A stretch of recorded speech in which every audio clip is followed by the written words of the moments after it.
As we move closer and closer towards summer, our urge to get outside and have fun and enjoy our lives becomes even greater. And after being cooped up inside for the winter, most Americans look forward to this time of year. Summer is the time for vacations, barbecues and cookouts, swimming, gardening, and just being outside and enjoying the weather. And after dealing with a pandemic for the past 2 years, having fun, relaxing, and enjoying life should be a top priority for everyone. Now, I plan on enjoying this summer as much as I can, and hopefully spending a lot of family time and doing plenty of outdoor activities. Now, being a prepper, as you know, we're constantly watching what is happening in the world around us, and if possible, we try to prepare for it so if those events we've been eyeing do turn disastrous, our quality of life and our standard of living is only minimally affected. So at the end of the day, that is why we prepare, so our family can live as comfortably as possible in a disaster situation. Now, it's vital that we keep our ear to the ground and know what's happening in this ever-changing world that we live in. So to stay updated with breaking news and events, and to hear my perspective on what's going on, please consider subscribing to this channel. Now, as summer approaches, I want to remind you to get outside and enjoy your life.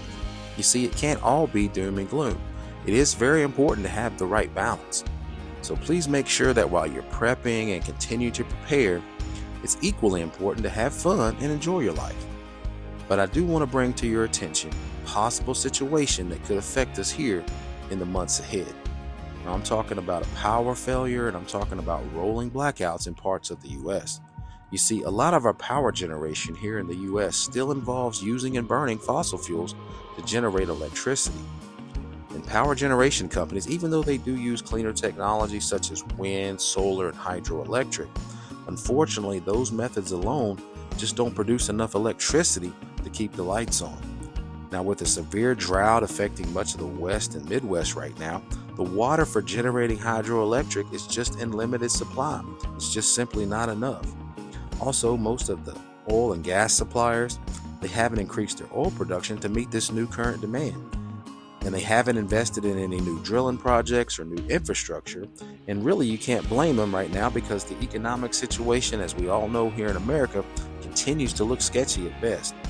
Another factor is the high cost of fuel. It's up all across the board, not just here in America, but all over the world. You see, the cost of doing business and the cost of producing electricity has increased for these companies as well. And according to reports, when the peak of summer temperatures rise, more and more households are going to consume more electricity for cooling their homes and businesses. And many power companies say they're not going to be able to meet this new demand, especially in the West and Midwestern states. Now, in California, their grid operator, California ISO, recently stated that during this summer, there's a high probability that the demand is going to exceed the supply of electricity. Another Western grid operator said as the heat goes up, it's really hard to anticipate the amount of outages that they may find themselves with. Now, that's not what you want to hear from your power company, folks. So right now, this seems to be affecting, again, the West and Midwest, from California to Texas to Illinois to Indiana and some states in between. So for people that are living in those states, I want to urge you to buckle down and get your preps in order. Make a plan right now for how you're going to get your essentials like food and water, medications, hygiene items, if the lights do indeed go out. Also, try to make a plan for how you're going to stay cool this summer if the power goes out during the high heat of summer temperatures.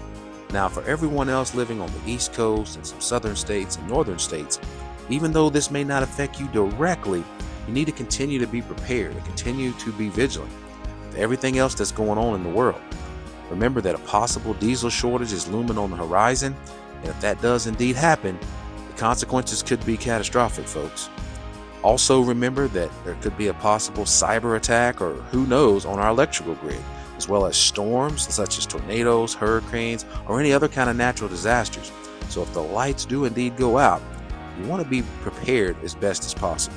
If you haven't seen my previous video on the diesel shortage, please go and check that out. That's a great video helping explain what's possibly coming ahead and how to prepare for that. Well, guys, I think that's going to be a wrap for this video. Remember, we may not always know what's heading our way, but as preppers, that's why we prepare. So again, thank you for watching this video. Continue to prepare, and as always, be blessed.